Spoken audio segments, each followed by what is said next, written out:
amiguinhos, e aí, prontos para mais uma aulinha? Olha, temos novidade. Você vai dizer assim, poxa, é o lembrete? Não, o lembrete vocês já estão cansados de ouvir, né? Mas é o terceiro item, ó. Playlist de curiosidades de física e matemática. E essa é a primeira aula da nossa playlist, ok? Então vamos dar um tempinho para dar uma relaxada e vamos começar a alternar, a gravar conteúdos. A física já está toda no canal, tudo que vocês precisarem de física já está no canal. E agora vamos gravar matemática, né? E toda segunda, quarta e sexta continua subindo vídeo, né? Subindo vídeo. E nossas lives, né? Quinta-feira às 19 horas, mas só dia 10 de junho, né? Estamos esperando aí a resolução do nosso problema técnico. Mas que vai correr tudo bem, né? Que Deus é maior. E também a questão dessa curiosidade, né? Eu entendi de Deus começar a mostrar a vocês curiosidades, né? Como é gostoso, como é importante aprender física, né? E matemática. Então vamos lá com a nossa primeira curiosidade. Nós estamos aí vivendo, inclusive eu estou passando por isso agora, né? Nariz entupido. Ah, professor, é física ou é biologia? É física, amigo, mas a gente tem que entender. Olha só, é biofísica, né? Olha, o ar ele entra pelo nariz e ele passa por essa glândula adenoide. Então repara que nós, além dos pelos que nós temos no nariz, que é uma filtragem macro, né? De repente uma partícula maior, né? Um particulado maior, um inseto, alguma coisa, o filtro o pelo já faz essa filtragem. Então, a filtragem mais fina, né, de particulados mais finos e micro-organismos mais finos, né, é feita pela adenoide.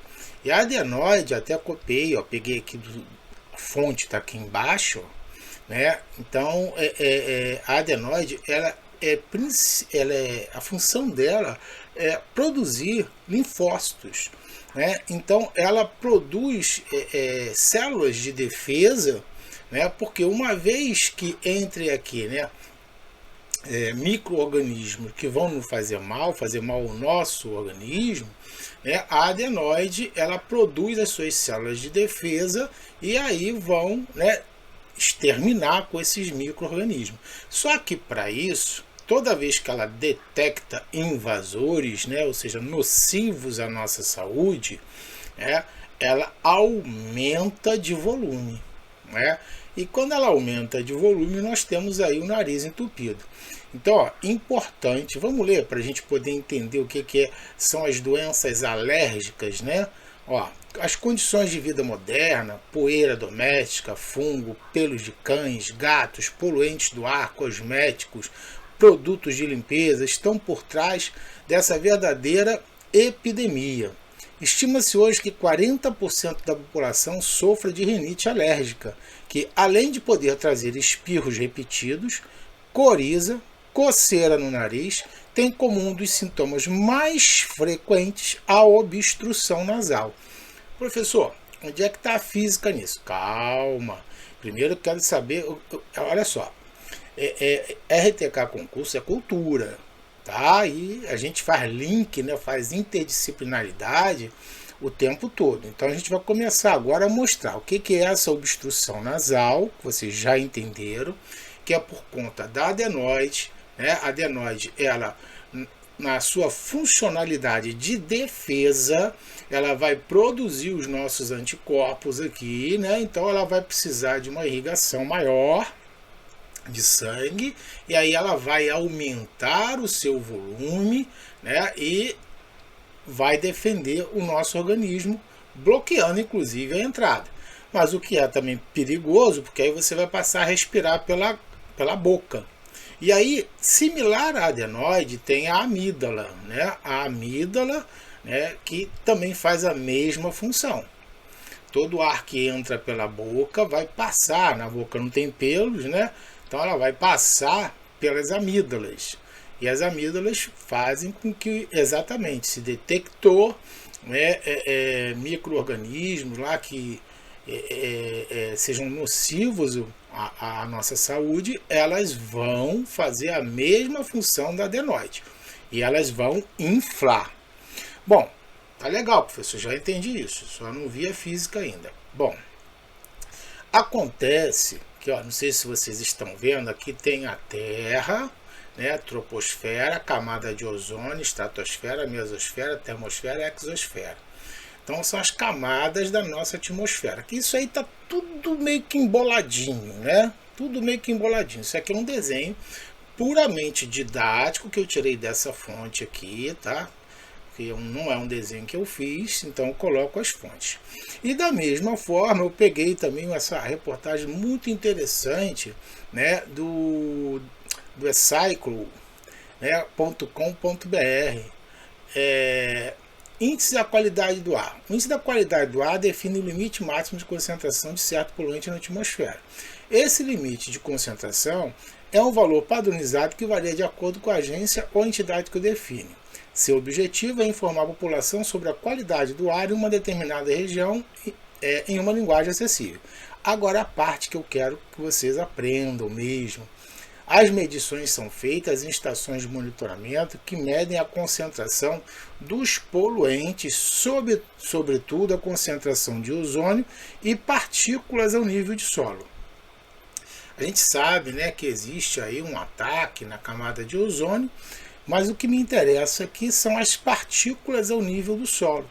Esse particulado, né, ao nível do solo, que são emitidos pelas indústrias, né, enfim, pela própria sujeira, poeira, né, terra e caminhões transportando materiais para lá, para cá, e enfim, lixo que a população joga na rua, explosões em pedreiras, né, enfim, esse particulado que existe, né, na nossa atmosfera, que é essa sujeira que o homem faz no nosso planeta, ele se encontra nessa camada abaixo das nuvens. Olha que interessante. Pouco desse, estou falando do particulado, tá?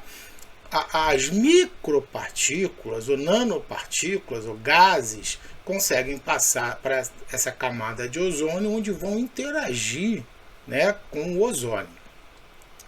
Pouca coisa dessa poluição chega à estratosfera. Então, eu diria, eu arrisco que 90% dessa poluição está na troposfera. Bom, professor, então, mas qual é a camada mesmo em milhas? Não, mas milhas eu não conheço, então a gente olha para o lado de cá. 25 quilômetros de extensão. Tá? Então, 25 quilômetros a partir aqui, ó, da Terra, de extensão, é a camada onde a poluição vai se alojar. Bom, aí o que acontece? Já estou entendendo, estou vendo física já aí, né, professor? Pois é. Quando o clima está aquecido, né, essa camada ela se expande. Então, junto com ela, a poluição também caminha, porque a poluição ela tende a ser menos densa, né? É normal a poluição, geralmente ela sai ou em gases ou em ar, conduzida por ar aquecido. Então, por isso, né, sendo aquecido, a tendência ou menos densa por gases, tendência é que ela suba, né? Bom, então em dias quentes, né, e principalmente que não esteja nublado, né, porque se estiver nublado, o céu fica fechado por nuvens e a poluição fica retida, tá? Isso é mais difícil de acontecer, ter um céu totalmente fechado, mas acontece vez ou outra, umas 3, 4, 5 vezes no ano, tem um céu completamente fechado, e aí forma uma carcaça e aprisiona a poluição. Mas em dias quentes, normalmente a poluição consegue subir e vai agredir a natureza, né? Agride ao nosso planeta como um todo, né? Mas não chega a nos perturbar tanto. Agora, quando a gente começa a entrar no outono e no inverno, por isso é que eu quis chamar a atenção, né? Porque aí o ar fica mais frio, né? E a gente sabe que o ar frio é mais denso, então ele desce, né? Então essa camada ela é estreita, né? E aí a poluição fica comprimida entre nós. Então por isso que quando a gente fala assim, ah, fulano tem rinite alérgica, mas é alergia à mudança de tempo. Não, não é alergia à mudança de tempo. É alergia à poeira, alergia a todo tipo de particulado, que ele tem que ver qual é o particulado. Não existe alergia de mudança de tempo. Se a gente fosse reportar, né, a independente da crença de qualquer um, ao Éden lá de Adão e Eva, podia mudar o tempo lá à vontade, podia fazer inverno, verão, que eles não iam ter o menor problema. Porque não tinha o quê? Poluição. Então, estreitando a camada, ou, né, expandindo, não tinha poluição. Então a pessoa tem alergia à mudança de tempo, né? Isso aí é uma linguagem figurada, não faz sentido biofisicamente, né? O sentido é que quando você muda de tempo, né? Quando esfria o tempo, agora você entende que a poluição ela fica mais próxima. E aí todas aquelas ites, né? Elas se fazem presente, né? E as farmácias não conseguem nem vender, né, a quantidade de antialérgicos. Os laboratórios têm que produzir isso aí 3, 4, 5, 6 vezes mais nessas épocas aqui, ó. Porque aí vem sinusite, vem rinite, vem a bronquite, aí começa a vir um monte de ite, né? São doenças, né, alérgicas, né? A própria asma, né? E agora a gente entende por que é esse alergia à mudança de tempo. Ó, eu mesmo já estou nesse processo de alergia, né? Porque eu sempre tive bronquite alérgica, né? Mas alérgica a quê? Aí muitos médicos diziam que é alérgica à mudança de tempo. Não, mudança de tempo não, a poluição. Né? Eu teria até que ver dentro desses poluentes, né, quais os que mais me agridem, né? Seria a poeira, né? Agora, interessante, a pessoa que sabe que tem essas alergias, aí terem gatos, cachorros, né? Então essa aula serve para isso, né? Repare o seguinte, quanto maior for a altitude, menor vai ser a temperatura, tá? Mas o que acontece? Quanto menor a temperatura, menor o volume, maior a densidade. Então, em dias frios, né, essa camada de ar, perdão, ela diminui a densidade e desce. E com isso pressiona a população sobre nós. Então, dias quentes, uma temperatura maior, que em dias frios, temperatura menor. Então, a poluição fica mais próxima e aí mais alergia. Professor, liga não. Eu uso um remedinho de nariz que é uma benção. Pois é. Olha a física aí. Então tá aqui, ó. Os poluentes, né? Ó, partículas inaláveis, ó. A gente bota essa foto aqui, mas é uma foto genérica. A gente sabe que fonte de poluição não é só isso aqui, né? Tem N fontes de poluição. Mas joga monóxido de carbono, dióxido de enxofre, compostos orgânicos voláteis. A própria terra também polui, né? Bom, mas é por conta do lixo, né? O lixo vai gerar o metano, né? Então, infelizmente, se a gente não tivesse lixo, mas tem que ter também, né? Se tem humanidade, a humanidade tem que comer e tem que, né, jogar o lixo fora. Independente de ser caixa ou plástico, qualquer tipo de lixo, né, ele vai gerar, vai produzir, né, os poluentes orgânicos, né? Então, óxido de nitrogênio, ozônio, bom, isso tudo é jogado no ar, mas é importante, muito importante, essas partículas inaláveis. Também tirei desse planeta biologia, muito legal. E aí, detectado pela adenoide, nariz entupido, ela aumenta o volume e entope a passagem de ar. Aí você começa a respirar pela boca, vai inflamar a sua garganta, né? Porque a amígdala também não vai dar conta, né, de inspirar e expirar, vai inflamar a sua garganta. Bom, aí vamos lá no seu remedinho, olha aqui uma sirene chamando a atenção. Se você for ler a bula desse camaradinho, ele diz assim, 1 a 2 gotas. 1 a 2 gotas, gente, não dá nem para ver no conta-gota, é bem pouquinho. Mas a pessoa vai, aperta a borrachinha, aí vem lá em cima, né? E bota isso aqui na narina, bota na outra. Bom, o que o remedinho abençoado que o coleguinha está falando faz? O remedinho, ele é um vasoconstritor.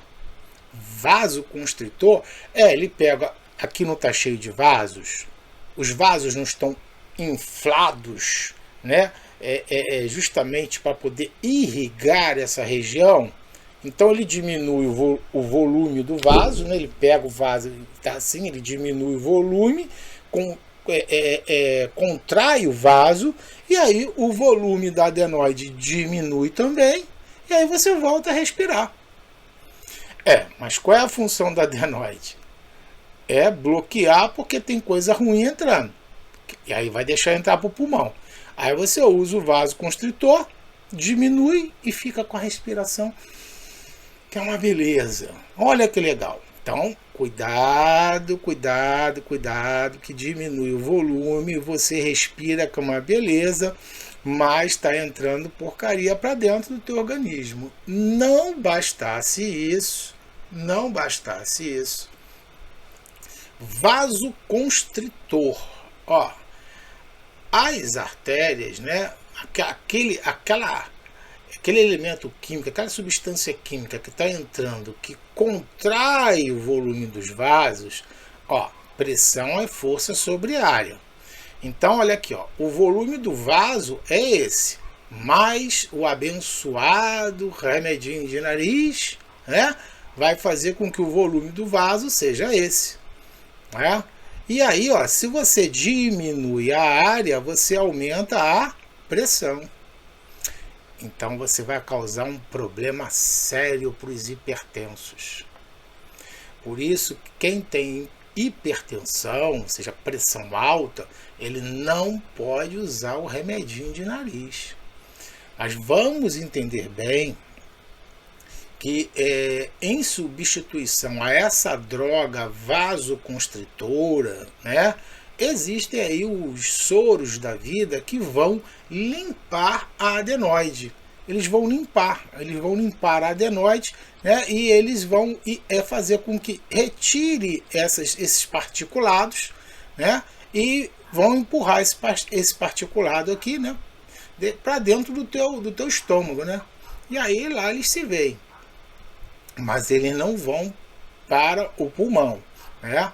Então, quer dizer, a gente tem que tomar cuidado, conversar com o médico, toda vez que eu falo, eu estou com uma rinite alérgica. Se você tem pressão alta, você tem que falar com o médico, porque ele vai te passar, com certeza, uma droga vasoconstritora.